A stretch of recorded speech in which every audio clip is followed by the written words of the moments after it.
Wow! Wow!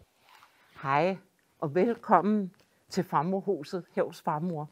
I dag der vil jeg have lov til at tegne på nogle gavemærker. Det er nogle, man selv kan lave. Det er ikke ret meget. Hvis man har et godt stykke tyk pap, så kan man skære det ud med en hobbykniv, eller man kan også klippe det med en saks. Og så kan man jo tegne en kogle, eller man kan tegne en firkantet stykke og lave hul i.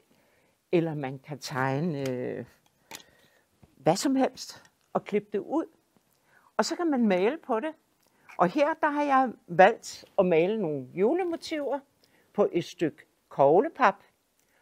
Og så har jeg sat en snor i. Og det her koglepap her, som I kan se her, så har jeg malet et lille hus. Og jeg har malet en lille mus. Og en lille julesvamp måske. Og her, der kan I se et kræmmerhus og en julemølle.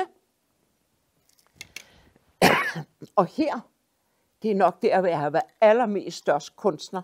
Jeg mangler at male et lille skovhus her, og et på den anden side også. Og det, man skal bruge, det er et godt stykke stift paf og noget sejlgarn eller noget garn. Og en hulmaskine og nogle tusser.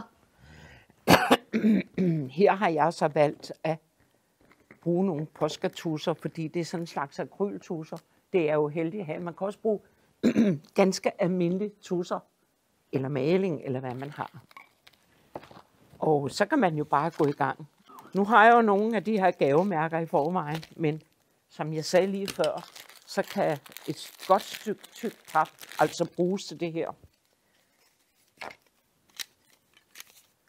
Man behøver ikke at have sådan nogle fine nogen, som jeg har. Så tegner man en kogle af som formen, og så går man ellers bare i gang med at male et eller andet.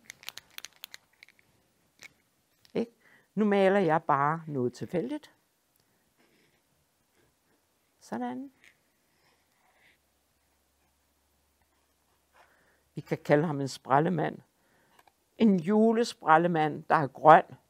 Jeg ved ikke, hvorfor han er grøn. Ikke? Og så kan man jo give ham lidt rødt på.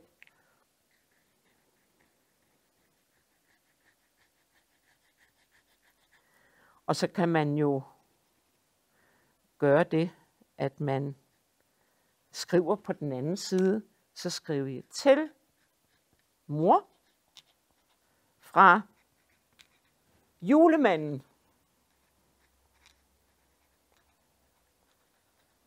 Så har man et gavemærke, man kan sætte på sine julegaver, eller man kan også hænge dem op på juletræet som julepynt, eller man kan bruge dem til rigtig meget. Jeg har blandt andet tegnet nogle her med en ugle på. Jeg har også tegnet nogle her med sommermotiver på.